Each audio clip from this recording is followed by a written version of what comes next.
It's 11 hours to the big day for Nigeria election. Hello and welcome to Nigeria Votes. I'm Sulaiman Alede. It's the moment Nigerians have been waiting for, especially after the sudden postponement last Saturday. It's now less than 11 hours to Nigeria's sixth general elections since the return of democratic governance in 1999. The electoral umpire INEC has reassured Nigerians that there will be no shift in tomorrow's poll. Distribution of sensitive materials across the state is already in full swing. Just this morning, President Muhammadu Buhari on a live broadcast assured electorates of safety. He urged them to come out massively to exercise their franchise without fear. On the show today, we will be beaming our searchlight on many issues and unfolding realities ahead of this poll. But first, Azizat brings us the news. Thank you, Sulaiman. Now, let's talk to you about that media address. President Muhammadu Buhari had commended Nigerians for their resilience in the face of daunting challenges. He is encouraging the citizens of the nation not to lose hope in the Independent National Electoral Commission, as the Commission has promised that the election will be free, fair and credible. The President made this known in his Election Eve broadcast. We have details in this report. Tomorrow, the polls open. Tomorrow, we affirm that Nigeria stands as a democracy. President Muhammadu Buhari's speech less than 24 hours to Nigeria's presidential and National Assembly elections was one full of encouragement for the people to go out to exercise their civic rights to keep democracy thriving in Nigeria. He thanked the people for their patience with the rescheduling of the election and quoted the Independent National Electoral Commission as being ready to carry out its job. The Electoral Commission says it is ready and fully prepared to conduct the election in a free, fair, and transparent manner. We must cast aside doubt and have faith that INEC will rise to the occasion. I commend all of you for your patience and peaceful conduct so far during this electoral season, and especially during this intervening week following the postponement of the February 16th elections. President Buhari noted that elections stand as the cornerstone of representative governance, and Nigerians should not allow anyone or anything stop them from exercising their voting rights. I urge you to go out and vote. I say this because elections are the cornerstone of representative governance, and voting constitutes the highest and best expression of the sovereign will of the people to choose the government that best represents them. Nigeria's #1 citizen gave the assurance of adequate security and advised that the fear of intimidation should not be entertained. Do not be afraid of rumors of violence and unrest. Our security agencies have worked diligently to ensure that adequate security measures are in place. You will be able to vote in an atmosphere of openness and peace, devoid of fear from threat or intimidation. He thanks domestic and foreign observers for their big interest in the success of the polls. Jacqueline Ogo, TVC News, Lagos.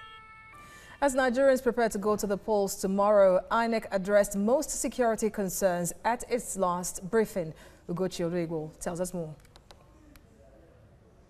The Independent National Electoral Commission has addressed the press for the last time before the presidential and National Assembly election tomorrow. It assures Nigerians that it is ready to conduct free and fair polls and has warned that anyone with fake PVCs would not be allowed to vote. INEC says the National Collation Center opens at 6 p.m. today. Elections will hold in 36 states of the Federation and the Federal Capital Territory, Abuja.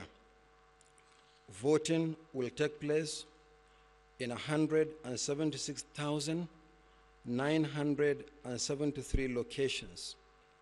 We have concluded the movement of personnel and materials to the 774 local government areas and the 8,809 registration area centers nationwide. All arrangements are now in place to facilitate the opening of polls at 8 a.m. tomorrow. Voting will be by continuous accreditation and voting system, and a voter will only be allowed to vote if his or her name is on the register of voters and after the verification of the PVC and authentication of his or her biometrics by the smart card reader.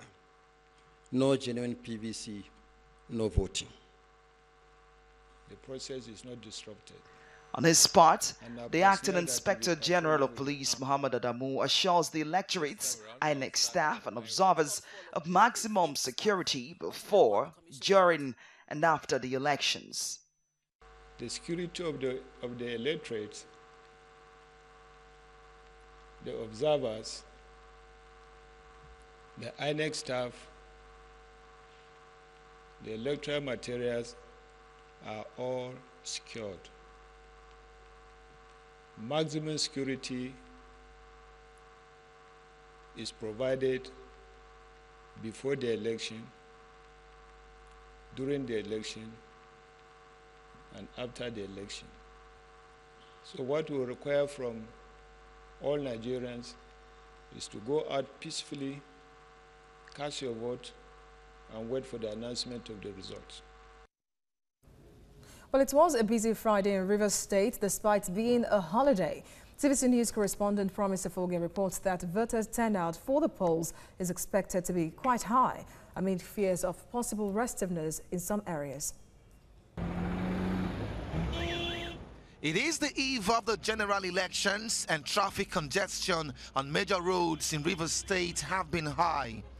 Despite federal government's decision to make Friday a public holiday, the roads here are busy, and this suggests mass movement of people to various destinations where they intend to cast their votes on election day.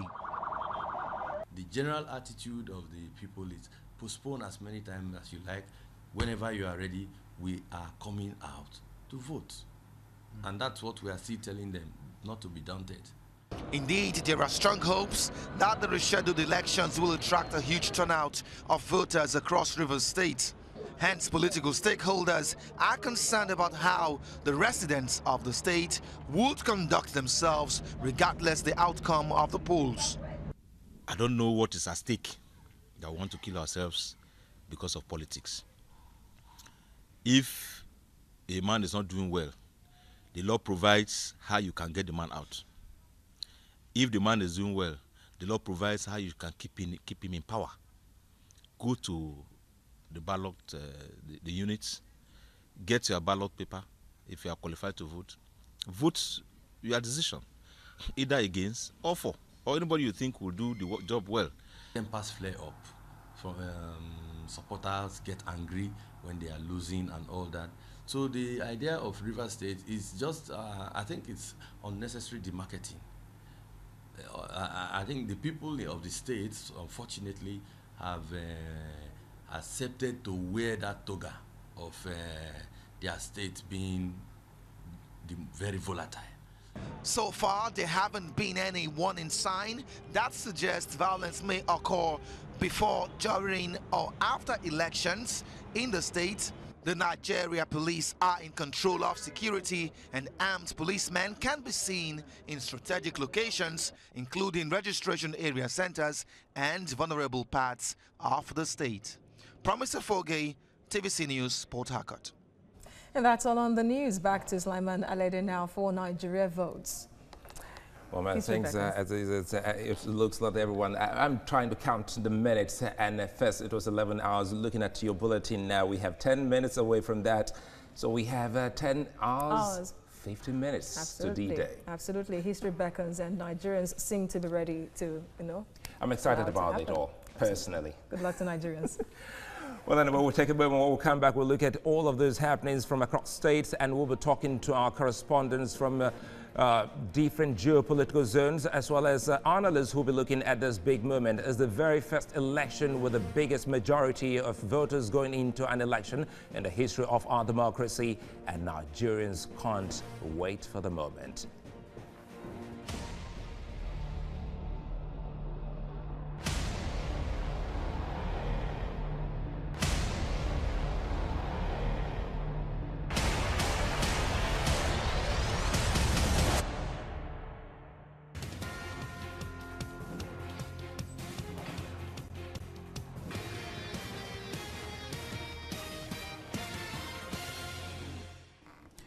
Well, good to have you join us again in Lagos, Nigeria. Nigeria votes looking at the big moment as Nigerians count down to the elections. Is less than 11 hours to the big moment.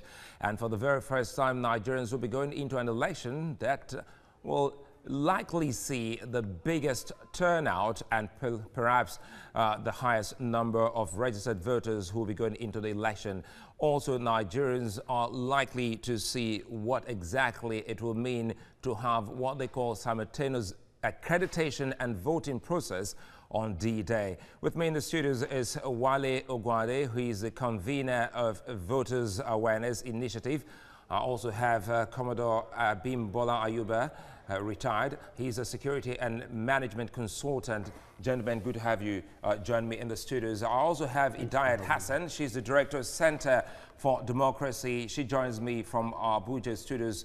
And of course, we have all the correspondents we'll be talking to pretty much later. Ayodele Zugbakun will be joining me live from Katsina State, and Kazim Olowe will be here via Skype also from the backyard. That's Ogun State specifically.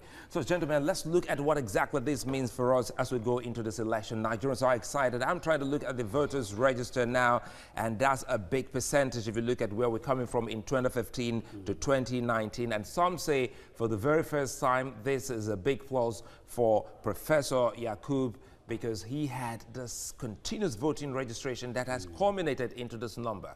Wale. Great. We thank God at least this Yakub regime is a listening regime. Years ago, we've already said that the issue of voter education, particularly continuous voter registration, should be on. Not that they wait some few weeks before the elections, before INEC starts trying to galvanize or mobilize people to vote. You recall that, well, thank God again that we've had some election out of circle, out of the election cycle. So that has helped again, because those states need to have those who have come of age to be included in the various elections before the main election. So that helped in harvesting more voters into the voting system. And the second one is again the level of awareness. It has been up because of the involvement of social media, and of course the off-cycle elections again. Then people have now realized that no, we have passed the stage where some people will sit down and write results. The vote has been counting, taking some people into government and removing some people. So to that extent, it has now opened up the electoral space, and you now find out that people now are now interested in it, and of course it has increased the level of awareness of participants. I'll come back to you again, but again, for you, Ayuba, looking at this from the security viewpoint, now we have more people who will be going to the polls. It's a big number of those that have collected their voters' cards. And does this mean more work for the security operatives on the day? Well, certainly it implies that following advancements in voter awareness and registrations, the security agents are most likely to have more on their hands to deal with in terms of the voter population that are being expected to show up at tomorrow's presidential elections and those elections that will be following it. And I see also 2019 elections as a test of robustness of Nigeria's democracy. So for from the security lens, I'd say it's a challenge, but I have no doubt that given the adequate training that the security agencies have been having, and of course a lot of enlightenment programs that have been on, we are bound to cope with whatever challenges that may arise from the elections.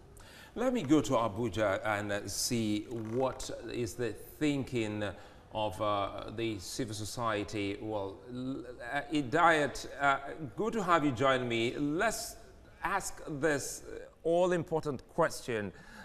Do you think the election, you're the Director, Center for Democracy and Development, CDD, do you think that tomorrow we're likely to have a peaceful process? I think importantly, we must acknowledge that this is the biggest election in the history of Nigeria and the continent itself. When you look at the number of voters INEC will have to deal with, 73 candidates vying for the presidency, over 4,000 candidates for the House of Representatives, and almost 2,000 within the range of 1,923 candidates vying for the senatorial district. This is a Herculean task, extremely Herculean task, managing all this in one day. This will portend challenges, not just security, but for INEC, and even to what Nigerians are used to. And that is why having the simultaneous accreditation, it's a welcome development. Just imagine if it was the way it used to be the MOBS system, the modified open ballot system we had in 2015 with those numbers of registered voters. And a challenge that will possibly evolve tomorrow will be managing the queue, counting, because in Nigeria we are used to this thing that by 3 o'clock we know who has won in the polling unit. Now people will have to use their eyes to carefully read for who is leading on this ballot. And with a very tiny ballot system, this number, while it is welcome, also has challenges that Nigerians must begin to grapple with and realize. But it's a welcome development because it's talking more about participation and more people interested in democracy and participating in this democracy itself. It's a good one. I think she just pointed out to us. Now, by the way, if you're just watching, looking at what we have from 2015, we have over 68 million registered voters as against what we have now in 2019, over 84 million. And of course, if you look at what has been collected so far, 54 million, and that was in 2015. And for 2019, over 72 million has been collected. And now we have just a short, a small deficit of about 11 million that hasn't been collected. And she's talking about the crowd we're likely to see on queue on that day. With this style of simultaneous voting and accreditation, are we likely to see that, long queue on election day? Well, we are all conjecture. It's just thinking now that, is it going to be so? But the way I see it, the Nigerian people want to vote. So because they want to vote, that's being eager will just be. Particularly last week, many people have oiled themselves together that, this is action week. So that postponement will further charge the environment. And events that have happened during the week, again, will further increase that enlightenment. And people will indeed want to go out and vote. But I really want to appreciate again the Mahmoud regime for now agreeing that indeed there must be a simultaneous accreditation and voting, because it will remove all the stress. All you need now to do, of course, they've been testing it because that was done in Osun, and of course, they have seen that one worked. So people just go there, after the accreditation, they are given their ballot paper, and they go to the cubicle, vote, cast it, and go if they want to. And those who want to stay will just stay behind in some distance. And I guess, before I leave this point, so that again, we reiterate it very well, that people should not go to the ballot unit inside the cubicle with their phones. No, we'll come back to all of that Okay, because that's your, so I think, your area, because you've been in charge of voter awareness for over a decade. So we'll come back to you pretty much later. Yeah. And we'll also be talking about some other flashpoints and see how well we can get ourselves out of such security matters. But again, one of the states that has been, flagged as one of the flashpoints is Ogun State in the southwest of Nigeria. Kasim Olowe, my colleague, is there. Kasim, tell us what's the feel in Ogun State at the moment? Well, Ogun State is cool and calm as we speak, but we still have 10 hours or so to the due day, the election. However, the security situation is a bit okay as we speak, because security agents, they are putting, hello? Go ahead. Security agents are putting, they are putting in their effort to ensure that we have smooth, each free election tomorrow. And earlier today, we moved around to see areas where the security agents, where they are with their strategic locations, they position themselves.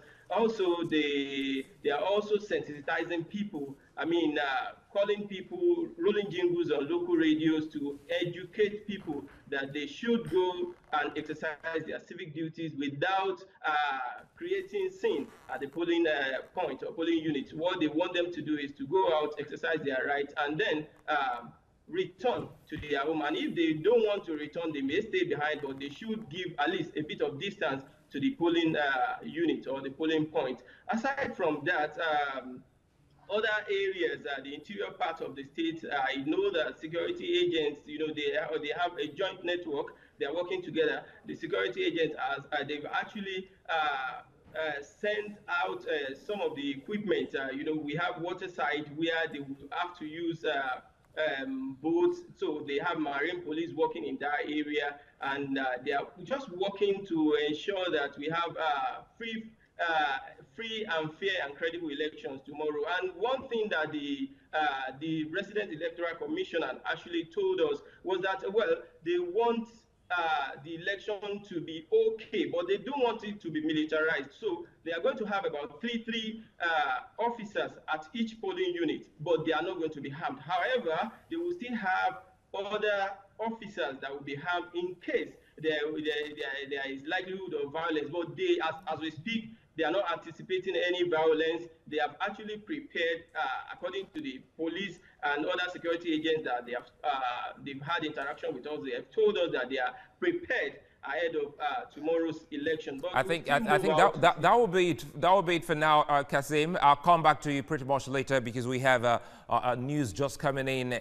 Not too good a story. Secretary to the State Government of Ogun State, Taiwo Adeoluwa, has been involved in an auto crash which has involved a couple of others, with one confirmed dead at the moment, and the state government secretary is presently receiving medical attention. The FRSC sector commander Ogun State, Clement Oladele, has confirmed this very unfortunate incident. That's breaking news. The secretary to the state government of Ogun State, Taiwo Adeoluwa, has been involved in an auto crash. He's receiving which has involved a couple of others, with one confirmed dead at the moment, and the state government secretary is presently receiving medical attention. The FRSC sector commander Ogun State, Clement Oladele, has confirmed this very unfortunate incident. That's breaking news. The secretary to the state government of Ogun State, Taiwo Adeoluwa, has been involved in an auto crash. He's receiving treatment at the moment, with just one casualty reported at the moment. We'll bring you update. We'll take a moment. When we come back, we'll be looking at the security matters in those flashpoints, and we still have a retired Commodore Ayuba here with us, and of course we have all our correspondents in other points in the country, which will be who will be giving us updates on what is happening in those areas. Stay with us.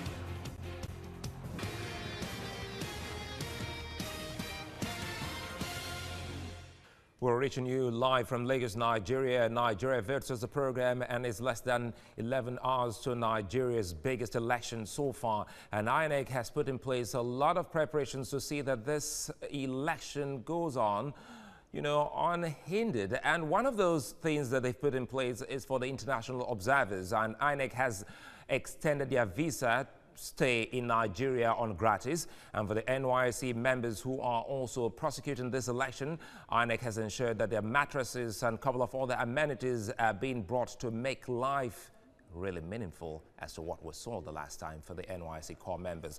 Joining me live from Katsina State is Ayodele Ozugbaku. Ayo, what exactly is happening in Katsina? Sulai, Katsina is ready for tomorrow's election. I can tell you that. And earlier in the day, we had the president, who was the candidate of the All Progressive Congress, arrived at around 3:30 p.m. and he was received by the governor of Katsina State, Right Honorable Aminu Bello Masori. But beyond that, what the people of Katsina State are looking forward to is just to get the election over with tomorrow.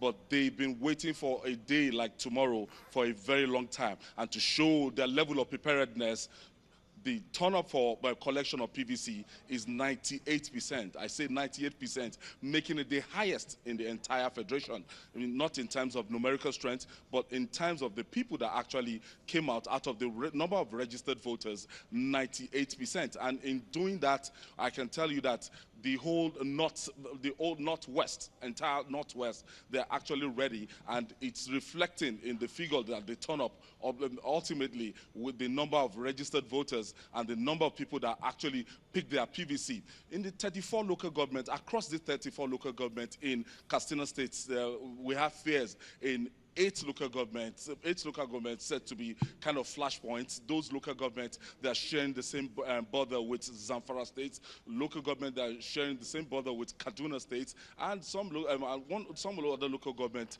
that are very close to one forest called Fagu Forest. But you know, the AIG told me earlier that they are on top of the situation and they are doing everything to make sure that the exercise will go on without any breakdown of law and order in those 8 local governments. And moving forward, people have been doing a lot of buying and selling around. It's a public holiday around the country, and I can tell you that in Katsina State, this is a state where the president hails from, and the president will be expected to vote tomorrow at his Kofa Baru Ward 003, and anytime from 8 a.m. in the morning, the president is expected to exercise his franchise. So expectations high. Everybody, they are waiting that, look, whatever they want to do tomorrow, that they're waiting for tomorrow to come. And in terms of everything, they are well prepared, and they want to see the outcome of tomorrow's exercise.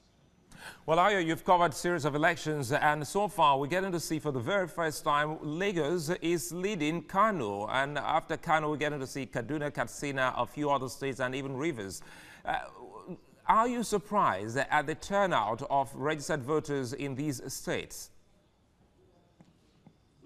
Lagos is a densely populated state, and close to 20 million people in Lagos. So if at the end of the day Lagos is returning in the region of 6 point something million registered voters, it's a true reflection of what is on ground, and they can do better. But one thing that is peculiar about the northern states is that the level of political awareness is commensurate with the population they have here. I can tell you that if between the ages of 18 to 60, that they recorded 98%, and that is not saying that their population is high. But what we're saying here is that the people that are very, very eager, they are informed. You see them in the morning, they're all with their transistor radios, they're listening to BBC Hausa service, and in terms of political sophistication, you give it to the northerners. And in the southwest, it's also encouraging this time around. The southwest returned like 16 million registered voters, with Lagos coming in tops. So whoever is going to become the next Nigerian president is going to be determined by the number of people that will come out in the northwestern region, which account for 20 million votes. Quite an interesting one there, Ayo. I think it's a fantastic analysis we've been able to get from you, from your experience covering elections in the country. Many thanks, Ayo. We'll get back to you pretty much later. Let me quickly go into Ogun State, where that very unfortunate news we just broke about the secretary to the state government in being involved in an auto crash. Kasim, what exactly is the feel now with this news coming in from Ogun State? It's very, very unfortunate because this is coming a few hours to the election. You know, the politicians will not find this very, very welcoming. Even residents of the state would not want to hear something tragic, because I just got an information that the person that was actually involved, the person that lost his life during the accident, happened to be one of the aides of the governor also. So he's working with the governor, and it's quite it's very, very unfortunate. The mood in the state is not that happy, and it's you know, when you are going into an election to actually elect someone that will represent you at the National Assembly, and of course the president, you are not going there happy, because this will definitely affect the people of the state, the family of those who concern, the people in government, and even people outside the government. So it's not a good news. It's not a welcoming news. Certainly not a good news, Kasim. Many thanks for speaking with us. Let me bring it back here. We've seen what has happened in Kano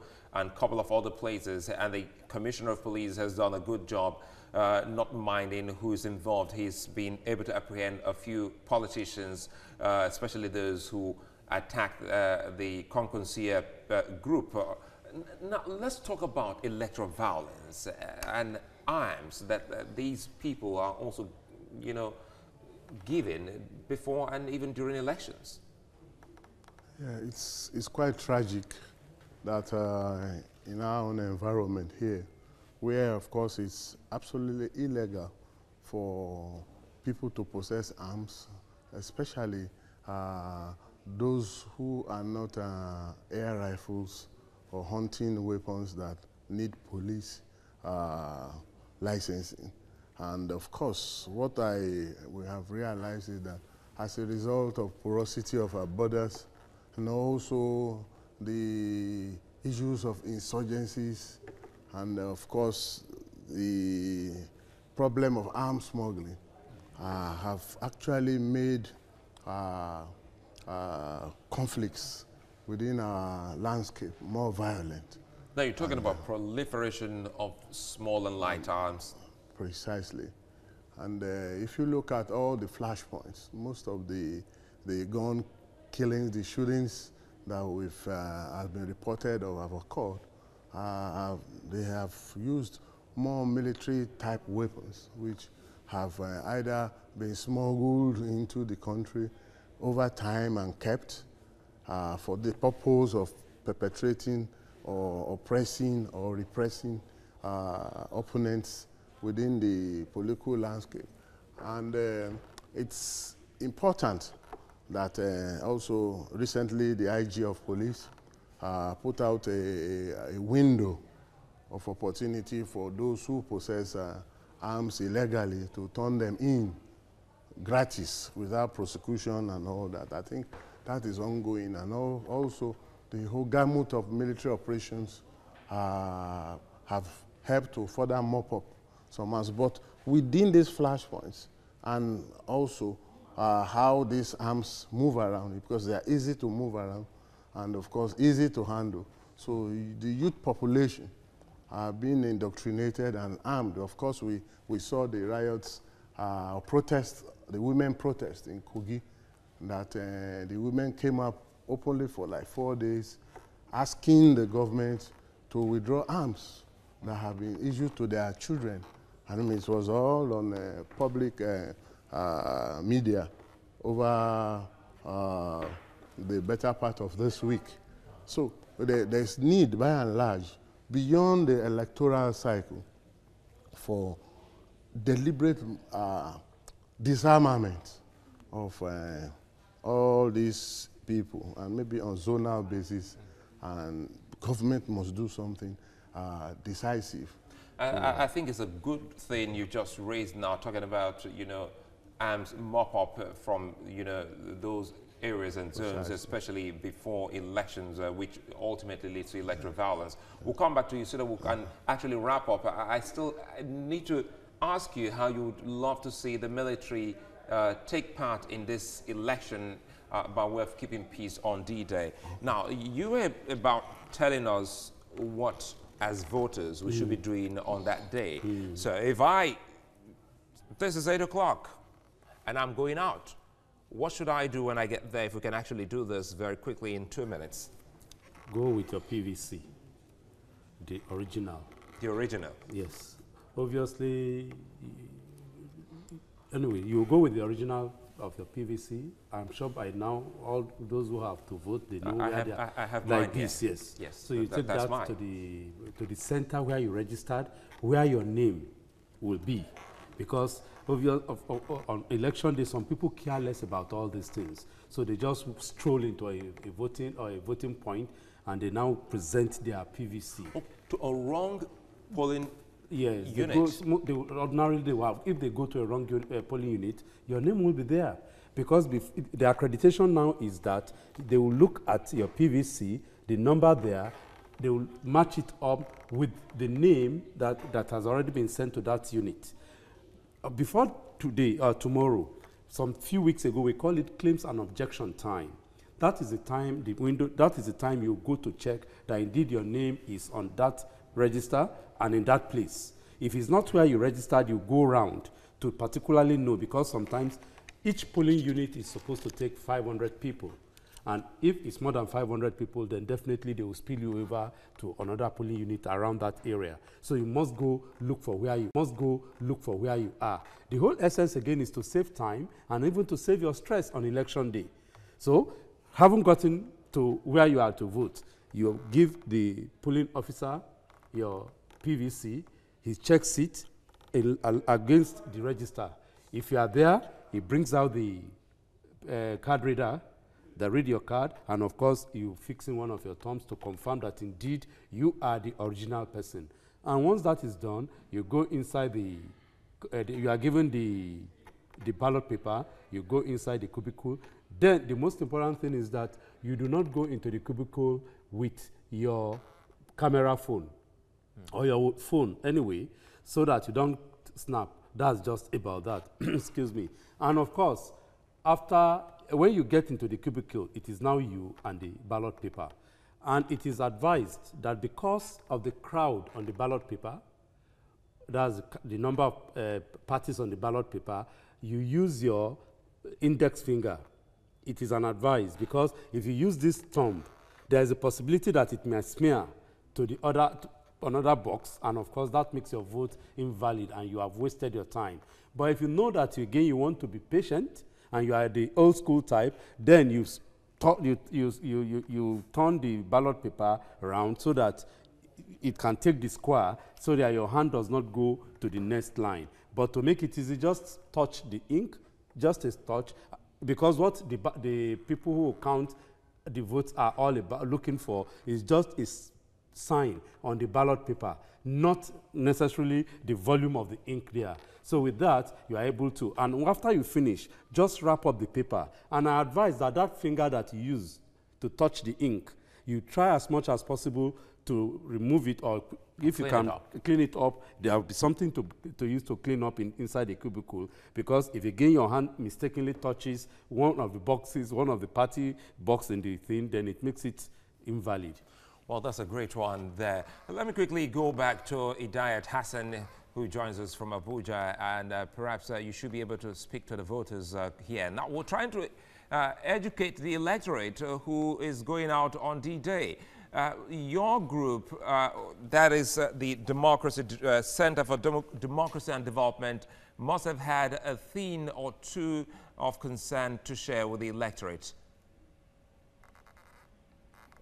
I think for us at the CDD, our priority will be for voters to wait and defend their mandate without being violent. Just peaceful defend of the mandate. Mandate protection is very key in these elections.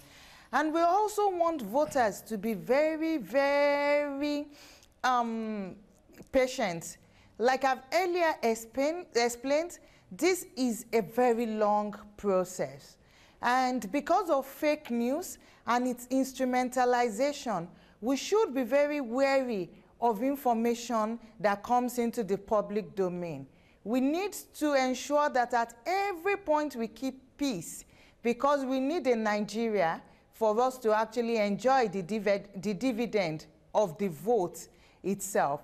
Then aside the challenge of fake news, which we may have to combat tomorrow, we also expect localized violence as it's already evolving in several parts of the country. But there will not be as much violence if voters themselves refuse to be dragged into any form of violent conflict. And we cannot but continue to reiterate the fact that Nigeria belongs to us all. And we must go out, vote, watch our votes, and be peaceful while doing that. Many thanks, Hidayat Hassan, for speaking with us. And quickly coming back to Lagos here, I did say I was going to ask you, tell us, because some Nigerians, especially some members of the civil society, they're a little bit apprehensive when they hear stories of the military will be deployed to also assist. In what way? Because you have also experienced and observed in other parts. You are in the Congo. That's right. Tell us how it's been like and what we can learn from other African countries. Well, unfortunately, the Congo had almost always been under virtually dictatorship until the Joseph Kabila administration came in. And of course, they had 1 or 2 elections which were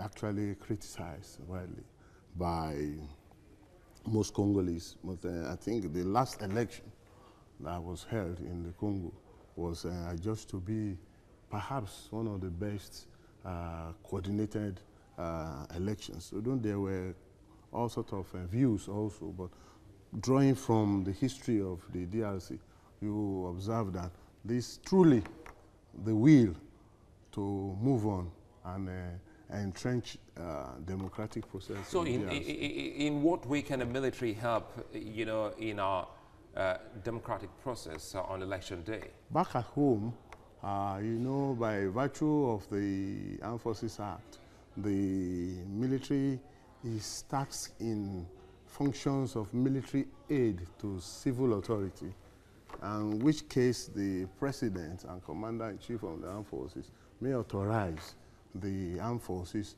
to support the electoral body, perhaps in airlifting some of these materials, and then in terms of far removed voting polling stations in the creek, particularly in the Niger Delta area, you find the Navy being called upon to do most of the transport and escorting these materials over the rivers to ensure that they arrive at the approved polling positions. So, secondly, the military who during the election be expected to guard key points and vulnerable points, power stations, areas that could easily be vandalized by disgruntled. So those are 10 national assets. National assets, yeah.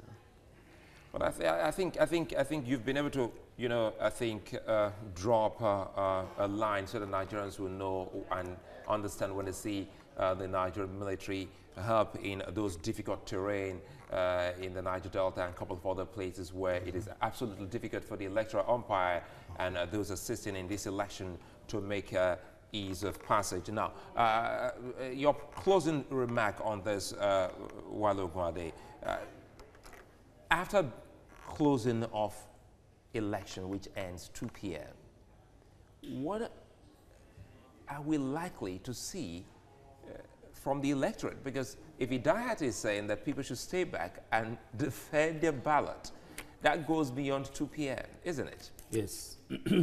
Of course, after the 2 p.m., the ballot will be closed.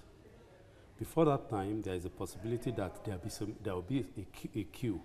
So, of course, they will be counted, that the last person on the queue will be cut off. After that, nobody is allowed for accreditation and all. Then, 2 p.m., the ballot closes. They wait until the last person votes. Then after that, the ballot papers they will start sorting them there. You see, when elections some 10 years ago, as you said, in 1993 election and some other, the 1999 election, politicians being who they are, in the Electoral Act then there was the polling unit, and the police station and the polling station. So they mix it up together. Let's go and count the vote in the polling station. No, so it should be. So now the law is clear now that it will be in the polling unit. Which makes it easier. So people have to count, they have to wait and see. That's what she was talking about, defending the vote. All right, I think that your vote is counted. I think it's a fine place for us to say many thanks for being such a nice company while they go there of Voters Awareness Initiative and retired Commodore Abimbola Ayuba. Many thanks for spending time with us. And I do hope that you find time to join us during the elections proper after you cast your ballot. Certainly. Well, that's it on the program for today. Many thanks for being such a nice company. For more details on developing stories and breaking news, you can visit our website, tvcnews.tv, and also join the conversation on our social media platforms using TVC News NG. Many thanks for watching. See you tomorrow on Election Day.